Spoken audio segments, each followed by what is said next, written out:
अस्सलाम वालेकुम व्यूअर्स, कैसे हैं आप सब? उम्मीद है बिल्कुल ठीक होंगे। अच्छा, आज के वीडियो लेक्चर में हमने ईबे रिस्ट्रिक्शंस एंड सस्पेंशंस को डिस्कस करना है। ठीक है, इनमें कुछ जो है वो टेम्परेरी भी होती हैं, कुछ परमानेंट होती हैं। अब इनको डिस्कस करने से पहले आपको मैं दो मेन पॉइंट्स बता दूं। पहला ये है कि कुछ लोग कहते हैं कि पाकिस्तानी अकाउंट है ये तो सस्पेंड होगा, आप इसकी जितनी मर्ज़ी केयर कर लें। ठीक है, ऐसा हरगिज़ नहीं होता। ठीक है, हमने ईबे पे हमारे सीनियर्स के ऐसे स्टोर्स देखे हैं 2012 से 13-14 से, वो अब तक बहुत अच्छी सेल बना रहे हैं। ठीक है, लेकिन उसमें क्या है कि आपने सिर्फ अपने स्टोर की हेल्थ को मेंटेन रखना है। और दूसरा ये है कि सस्पेंशन जो है वो एक बार आ जाए तो उसका बाद में आपके अकाउंट को ख़तरा ही रहता है। ठीक है, आपका स्टोर जो है अकाउंट वो एक बार रेड जोन में चला जाता है। ईबे तो वैसे भी इन सारी चीज़ों को बहुत सिक्योरली और बहुत ध्यान से एवेलुएट करता है। आपको आम रूटीन में भी अपने अकाउंट की जो है वो हेल्थ को मेंटेन रखना चाहिए। लेकिन एक बार अगर सस्पेंशन आ गई कोई छोटी मोटी सी भी, तो उसके बाद आपके हाई अलर्ट्स हो जाते हैं कि सस्पेंशन जो होती है ना उसके चांसेस बहुत ज़्यादा हो जाते हैं फिर। ठीक है, और एक बार जो आपका अकाउंट सस्पेंड हो जाए उसको आप $200-250-300 या पाउंड्स देके एक बार आप रीइंस्टेट करवा भी लें तो वो ज़्यादा से ज़्यादा 2-2.5 महीने चलेगा। उसके बाद उसने फिर सस्पेंड हो जाना है, और उसके बाद जो वो सस्पेंड होगा उसकी कोई भी फिर आप उसको रीइंस्टेट नहीं करवा सकते, आप जितनी मर्जी पैसे लगा लें। ठीक है, अब इनमें सबसे पहले MC099 है। ये ईबे की कोई भी पॉलिसी वगैरह आप उसकी वायलेशन कर देते हैं या लिस्टिंग में आप अपनी सेल्फ ब्रांडिंग कर देते हैं। ठीक है, सेल्फ प्रमोशन कर देते हैं। ठीक है, कोई वर्ड्स ऐसे आप ऐड कर सकते हैं जिस तरह के ये, ठीक है, बाय। तो इस तरह के आपने वर्ड्स जो हैं वो आपने अपनी लिस्टिंग के डिस्क्रिप्शन में या टाइटल में आपने देख लेना है, वो ऐड नहीं होने चाहिए। मोस्टली लोग जो है वो ड्रॉप शिपिंग करते हैं अमेज़ॉन से, वालमार्ट से, सीटे से भी कर लेते हैं, चाइना सोर्सिंग करते हैं लोग। तो आपने ये ध्यान रखना है कि आपके डिस्क्रिप्शन में अमेज़ॉन का या वालमार्ट का या आपके रिसाइलर का किसी का भी नाम नहीं होना चाहिए। मीन्स के सेल्फ प्रमोशन नहीं होनी चाहिए। ठीक है, और इसके बाद होगा ये कि आपकी लिस्टिंग्स जो हैं वो आपको ईबे नहीं मज़ीद एक्टिव करने देगा। ठीक है, आपकी सेलिंग जो है उस पर लिमिट आ सकती है। अब इसमें ये होगा कि अब इसका हाउ टू फिक्स, अब आपको सारे इनमें जितनी भी आपको सस्पेंशन या रिस्ट्रिक्शंस बताई जाएंगी उनमें आपको उसकी रीजंस भी बताई जाएंगी और साथ में उनको किस तरह से आप सॉल्व कर सकते हैं वो भी बताएंगे। ठीक है, अब यहाँ पर आपको एक मैसेज ईबे की तरफ से मिल चुका होगा। ठीक है, उसमें ईबे ने मेल की होगी और आपको ईबे के डैशबोर्ड में भी मैसेजेस में आपको मैसेज मिल जाएगा ईबे का कि आपकी जो लिस्टिंग है उसमें कोई वायलेशन है या आपकी कोई डिटेल्स वगैरह। ठीक है, ईबे कुछ रिक्वेस्ट भी कर सकता है वेरिफिकेशन के लिए डॉक्यूमेंट्स। ठीक है, अगर आपका पर्सनल अकाउंट है तो आईडी कार्ड या पासपोर्ट वगैरह मांग सकते हैं।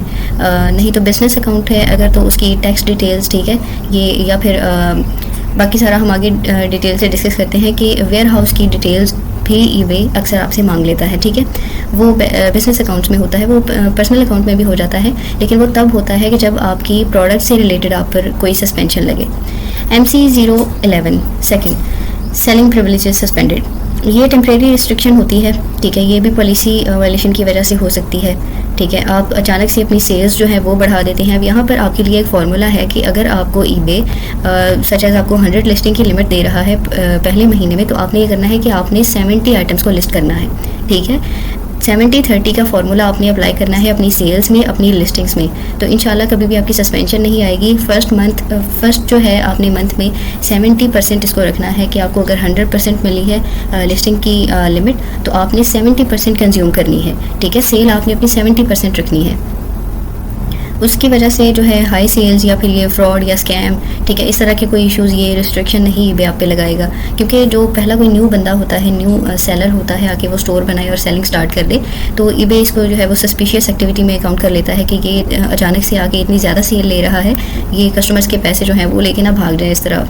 ठीक है, हाउ टू फिक्स इट, अगर ये रिस्ट्रिक्शन आप पे लग जाती है तो प्रूफ ऑफ आइडेंटिटी, आप ये आपसे डॉक्यूमेंट्स मांगे जा सकते हैं, प्रूफ ऑफ एड्रेस। ठीक है, इसमें यूटिलिटी बिल या बैंक स्टेटमेंट होगी। ठीक है, प्रूफ ऑफ इन्वेंट्री, अब इसमें इन्वॉइसेस होते हैं और सप्लायर एग्रीमेंट्स। ठीक है, अगर आपका कोई सप्लायर है, आप अली एक्सप्रेस का हरगिज़ वो इन्वॉइस नहीं दे सकते। ठीक है, वो एक्सेप्ट नहीं करता ईबे।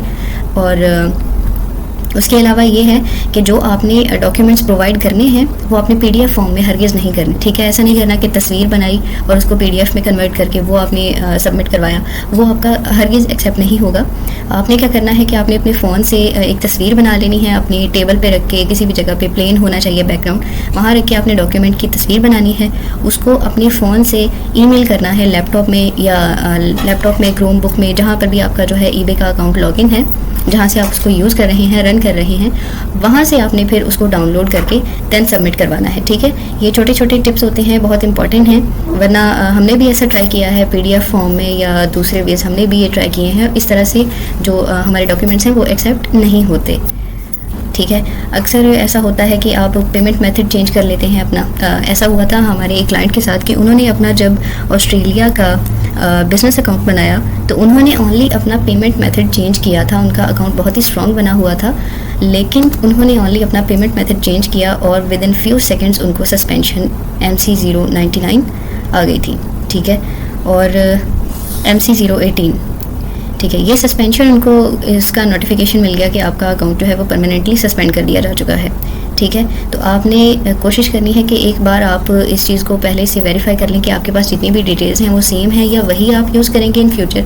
अगर आपको उनमें कोई इशू लग रहा है तो आप उन डिटेल्स को यूज़ ना करें, थोड़ा सा वेट कर लें, वो वाली डिटेल्स यूज़ करें जो आपके पास परमानेंट रहेगी। ठीक है, अब इसमें भी eBay आपको कोई मेल वगैरह भेजेगा तो आपको वेरिफिकेशन के लिए डॉक्यूमेंट्स देने पड़ेंगे। ID कार्ड हो सकता है, प्रूफ ऑफ एड्रेस के लिए यूटिलिटी बिल दे सकते हैं, बैंक स्टेटमेंट दे सकते हैं और tax information for business accounts. ठीक है, नेक्स्ट है MC019 रिस्ट्रिक्टेड सेलिंग कैटेगरीज। अब ये देखिए, ये बहुत ही कुछ लग्जरी ब्रांड्स होते हैं। ठीक है, हेल्थ केयर और मेडिकल की प्रोडक्ट्स, ऑटोमेटिव पार्ट्स, ये आपने सेल नहीं करनी। Digital goods and gift cards, ठीक है, ये आपने सेल नहीं करनी।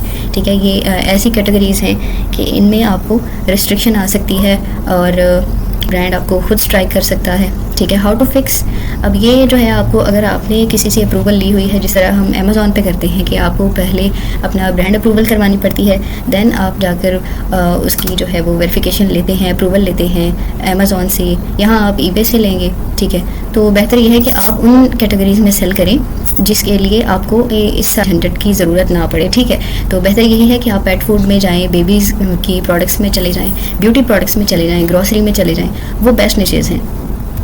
MC021 listing remove for policy violation. ठीक है, अब इसमें ऐसा हो सकता है कि आपने कोई डिस्क्रिप्शन गलत लिख दिया, ठीक है, या आपकी प्राइस जो है वो दूसरी सेलर से बहुत ज़्यादा हाई है या बहुत ज़्यादा लो है।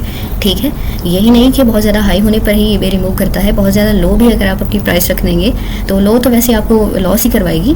तो ये जो है उस वजह से भी, प्राइस मैनिपुलेशन की वजह से भी आपको eBay आपकी लिस्टिंग रिमूव कर सकता है। Check email from eBay to understand why the listing was removed. ठीक है, वो eBay ने मेंशन किया होगा कि ये कोई इशू चल रहा है। ठीक है, अगर तो डिस्क्रिप्शन में कोई इशू है, टाइटल में है, प्राइस में है, उसको आप मेंटेन करें। ठीक है, उसको आप रीसेट कर लें, मॉडिफाई कर लें लिस्टिंग को। अगर तो प्रोडक्ट में ही इशू है, कोई ऐसी प्रोडक्ट है अकॉर्डिंग टू दिस रिस्ट्रिक्शन, तो आपने क्या करना है कि आपने उसको ही, लिस्टिंग को ही रिमूव कर देना है। ठीक है, अब नेक्स्ट है MC026 पेमेंट होल्ड। अच्छा, नए सेलर्स जो होते हैं ना, उनके साथ अक्सर ये इशू होता है कि उनकी पेमेंट उनको रिसीव नहीं होती। ठीक है, आप पेमेंट्स में जाएं, वहाँ से आप उसको अपना साइकिल चेक कर सकते हैं कि कितने डेज़ का है या कितने मंथ्स का है। कुछ जो होती हैं पेमेंट्स, eBay ऑटोमेटिकली उनको बहुत लॉन्ग ड्यूरेशन पे कर देता है, तो वो आपको पेमेंट आपकी जल्दी रिसीव नहीं होती। ठीक है, वो भी हो सकता है। Transaction is high risk. ठीक है, अच्छा, कुछ क्लाइंट्स का जो है उनकी कोई ओपन केस हो सकता है, रिटर्न का, रिफ़ंड का। ठीक है, या कोई आइटम नॉट रिसीव, कोई इस तरह का केस हो सकता है। ठीक है, डिलीवर नहीं हुई आपकी प्रोडक्ट, या आपने ट्रैकिंग अपलोड नहीं की, इस वजह से भी ये आपको सस्पेंशन देखने को मिल सकती है। बेहतर ये है कि आप अपनी ट्रैकिंग जो है वो टाइम पे अपलोड करें। ठीक है, आपके जो बायर्स हैं उनकी कोई क्यूरीज हैं उनको टाइम टू टाइम सॉल्व करते रहें। ठीक है, और बस यही है कि आप अपने कस्टमर्स के साथ अगर आप एक्टिव रहेंगे तो आपका अकाउंट कभी भी किसी भी तरह की रिस्ट्रिक्शन के अंडर नहीं आएगा, eBay आपको कभी भी हिट नहीं करेगा। नेक्स्ट है अकाउंट परमानेंटली सस्पेंडेड MC027D। इसके तो जो है ना, इसका कुछ भी नहीं कर सकते, इसकी अपील भी नहीं हो सकती। ठीक है, और अगर ये यहाँ पे तो ये लिखा हुआ है ना, creating a new business account under a different legal entity. Yes, exactly. अब ये है कि आप सेम डिटेल्स के साथ eBay पर अकाउंट भी नहीं नया बना सकते। एक बार जो आपका अकाउंट सस्पेंड हो गया, वो फ़ोन नंबर, वो ईमेल, वो नाम, वो पर्सन का, ठीक है, वही बैंक अकाउंट, वो पेयोनियर आप दोबारा से eBay पर यूज़ नहीं कर सकते। अब ये मल्टीपल पॉलिसी वायलेशंस, ठीक है, इस तरह की कोई एक्टिविटी कि आपने कस्टमर्स के साथ स्कैम कर दिया, फ्रॉड कर दिया, ठीक है, और नेगेटिव फीडबैक्स, बहुत सारे केसेस आप पर हो सकते हैं आइटम नॉट रिसीव्ड के, या आइटम वो नहीं थी जो उन्होंने ऑर्डर की थी। ठीक है, इस तरह के इश्यूज़ तो आपने इस चीज़ से भी अवॉइड करना है। MC028 selling limited limits reached. वही बात मैंने आपको कहा था कि 70-30 का आपने फार्मूला रखना है। आपने कभी भी इससे ऊपर नहीं जाना। स्पेशली आपके जो स्टार्टिंग के 4-5 महीने होते हैं एज ए ईबे सेलर, तो आपने इस चीज़ का ध्यान रखना है कि आप कभी भी बहुत ज़्यादा सेल नहीं लें एक मंथ में, और जितनी आपको लिमिट मिली है आपने उस लिमिट को भी टोटली कंज्यूम नहीं करना। आपने 70-30 का फार्मूला रखना है ताकि आपको किसी भी किस्म की रिस्ट्रिक्शन का जो है वो सामना ना करना पड़े। रिक्वेस्ट लिमिट इंक्रीज़, ये तो जो है ना, ये मैं कहूँगी कि आप पहले 3-4 महीने हरगिज़ ऐसा ना करें कि अपनी जितनी आपको लिस्टिंग्स की लिमिट मिली है आप उसको टोटली कंज्यूम करें एंड देन आप रिक्वेस्ट की तरफ चले जाएं। ठीक है, आप पहले 3-4 महीने ऐसा हरगिज़ नहीं करें। और जो रिक्वेस्ट है वो किस तरह से करनी है वो आपको इंशाल्लाह नेक्स्ट वीडियो में लिस्टिंग्स के बाद की जो वीडियोज़ हैं उनमें बताएँगे हम। ठीक है, अपलोड वैलिड इन्वेंट्री प्रूफ, ठीक है, ये ईबे मांग सकता है आपसे। ठीक है, कॉन्टेक्टिंग ईबे कस्टमर सपोर्ट, ये वैसे कोई रिस्ट्रिक्शन नहीं है। ठीक है, अक्सर ऐसा होता है कि आप जो है वो कंज्यूम कर लेते हैं पूरी की पूरी लिमिट्स, तो उसके बाद आप मज़ीद लिस्टिंग नहीं कर सकते। ये कोई रिस्ट्रिक्शन नहीं है, ये बस आपने अपनी जो है वो लिमिट बढ़वा लेनी है, उनसे ईबे से कह के इंक्रीज़ करवा लेनी है लिमिट अपनी। ठीक है, ओके, नेक्स्ट ये है कि MC999। अब ये जो है ये फाइनल कॉल जिसे हम कहते हैं permanent restriction. EBay has completely banned you from selling often due to high return rates. ठीक है, आपकी लिस्टिंग में कोई स्कैम या इस तरह की कोई मतलब आपकी प्राइसिंग में कोई इशू हो सकता है, डिस्क्रिप्शन में, टाइटल में। ठीक है, सस्पिशियस ट्रांजैक्शंस, ये 3 ऐसे पॉइंट्स हैं जिसकी वजह से आपको जो है वो MC999 का जो है वो सामना करना पड़ सकता है। Unfortunately this restriction is permanent. ठीक है, अब जब परमानेंट है तो इसके बाद करना क्या है? अब इसके बाद ये है कि 2 महीने आप वेट करें और आपकी अमाउंट जो है वो रिलीज़ कर दी जाएगी जो आपके उसमें ईबे में पड़ी होगी अकाउंट में। ठीक है, MC013। अब identity verification business information request, what it means कि मैसेज जो है ये ईबे की तरफ से होता है, वो आपसे आपकी पर्सनल आइडेंटिटी की जो है वो वेरिफिकेशन मांग रहा होता है या बिज़नेस की वेरिफिकेशन। ठीक है, उसके लिए आपने क्या करना है कि आपने अपना वही बात की जो है अपना ID कार्ड या फिर अपना पासपोर्ट। ठीक है, पर्सनल अकाउंट्स के लिए वो चलेगा। बिज़नेस अकाउंट्स जो हैं उनके लिए भी आपके बिज़नेस के जितने भी डॉक्यूमेंट्स होंगे उनमें से जो भी ईबे आपसे मांगेगा आपने वो देना है। ठीक है, उसमें एड्रेस वेरिफिकेशन भी हो सकती है। ठीक है, और you have open a new account, specially जी इंडिया, पाकिस्तान, बांग्लादेश, ये जो हाई रिस्क कंट्रीज़ हैं। ठीक है, यहाँ से अगर आप अकाउंट ओपन करते हैं फिर मोस्टली ये इशू आता है, you have sudden increase in activity और सेल्स। आपने अचानक से सेल्स नहीं इंक्रीज़ कर देनी, और एक्टिविटी जो है इसका ये मतलब है कि आपने बस ईबे की वेबसाइट पर आप गए और फ़ौरन जाके आपने लॉगिन कर लिया और फ़ौरन ही उसको सेलर में कन्वर्ट कर लिया। इससे भी आपका अकाउंट परमानेंटली सस्पेंड हो सकता है। ये टेम्परेरी नहीं होता, ये परमानेंटली सस्पेंड होता है। ठीक है, आपने फ़ौरन से जाके अकाउंट नहीं बनाना और ना ही आपने सेलिंग स्टार्ट करनी है। ओके, व्हाट ईबे में आस्क यू टू प्रोवाइड। अब ये जो है इसमें आइडेंटिटी वेरिफिकेशन में गवर्नमेंट इशू ID कार्ड और proof of address, business documents. ठीक है, इनवॉइसेस जो आपने लिस्ट की होंगी प्रोडक्ट्स, ठीक है, उनकी इनवॉइसेस ईबे मांग सकता है। अब इनवॉइसेस जो हैं वो आप ऑनलाइन सर्च कर सकते हैं या फिर आप कैनवा पर भी बना सकते हैं। ठीक है, कैनवा पर आप बना सकते हैं या आप फाइवर से देख लें, लोग जो हैं वो इनवॉइसेस बना कर देते हैं।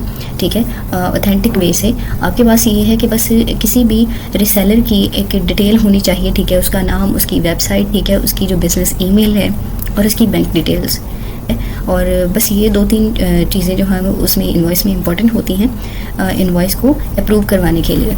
ठीक है, sometime even a video verification call ये ईबे आपको कर सकता है। ठीक है, ये उसके लिए हो सकता है आइडेंटिटी वेरिफिकेशन के लिए।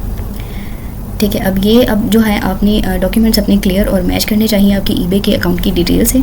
ठीक है, और ये देखिए अली एक्सप्रेस के आप स्क्रीनशॉट्स वो इनवॉइसेस वगैरह में नहीं आप दे सकते। अगर आपसे ईबे इनवॉइसेस मांगता है आपकी प्रोडक्ट्स की तो आप अली एक्सप्रेस के नहीं दे सकते। ठीक है, और बेहतर है कि आप किसी थर्ड जो रिसेलर है ना आप उसी की इनवॉइसेस बनवा लें। ओके, और इसमें मेन पॉइंट ये है कि आपने अपने जो डॉक्यूमेंट्स हैं उनकी आपने एक प्रिंट निकलवा लेना है, और प्रिंट निकलवाने के बाद आपने उसकी अपने फ़ोन से तस्वीर लेनी है। देन आपने इसको ईमेल करना है अपने लैपटॉप पे या कंप्यूटर पे। देन वहाँ से आपने उसको सेव करके ईबे को सबमिट करवानी है सारी डिटेल्स। ठीक है, ये अप्रूव हो जाएगा तो इंशाल्लाह आपका अकाउंट रिस्टोर हो जाएगा, रीइंस्टेट हो जाएगा। अब final tips to avoid eBay restrictions, always read and follow eBay policies before listing an item. ठीक है, अब आपको जितना भी ये कोर्स बताया जाएगा इसमें आपको टाइटल और डिस्क्रिप्शन और स्पेसिफिकेशंस, फ़ोटोज़ ठीक है, सबको आपने किस तरह से जो है वो एडिट करना है, किस तरह आपने अपलोड करना है, वो सारा वैसे ही बताया जाएगा। वेरी सिंपल, आपने बस अपना पर्सनल ब्रांडिंग नहीं करनी, ठीक है। बाकी इस कोर्स में आपको कम्प्लीटली वैसे ही गाइड किया जाएगा कि आपको किसी भी तरह से किसी भी प्रॉब्लम का सामना ना करना पड़े, ठीक है। कीप बायर सेटिस्फेक्शन हाई, ठीक है। वही बात कि आप अपने कस्टमर्स के साथ जो है वो एक्टिवली कांटेक्ट में रहें, देखते रहें कि उनका कोई मैसेज तो नहीं आया। अगर कोई मैसेज आया है उनको फ़ौरन से रिप्लाई करें, ठीक है। उनका जो भी इशू है उसको रिजॉल्व करने की कोशिश करें। कोई केस ओपन हो गया है उसको 1-2 दिन में जो है आपने सॉल्व करना है, ठीक है, उसको रिजॉल्व करना है। रिफंड जो है उसके केसेस नेगेटिव फीडबैक ज़्यादा नहीं होने चाहिए, ठीक है। फास्ट शिपिंग रखें अपनी, एक्यूरेट डिस्क्रिप्शन, जो प्रोडक्ट आपकी है आपने वही रखना है डिस्क्रिप्शन, ठीक है। अगर कोई एक्स्ट्रा चीज़ ऐड हुई है उसको आप रिमूव कर दें सिंपली, ठीक है। और good communication. Regularly check your eBay account health and resolve any warnings quickly. अगर हमारे अकाउंट में कोई इशू चल रहा होता है तो eBay हमें, हमारे परफॉर्मेंस टैब में eBay हमें सब कुछ बता रहा होता है कि आपकी जो है वो या तो रिटर्न्स में कोई मसला आ रहा है, मतलब कि रिटर्न ज़्यादा हो रहे हैं, या केसेस ज़्यादा है, या नेगेटिव फीडबैक्स। तो आपने इन चीज़ों को अपने नोटिस में रखना है लाजमी। आप हो सके तो डेली आप अपनी परफॉर्मेंस चेक करें अपने अकाउंट की, और अपने अकाउंट की हेल्थ को 100% रखने की कोशिश करें। नेक्स्ट परफॉर्मेंस टैब में eBay हमें सब कुछ बता रहा होता है कि आपकी जो है वो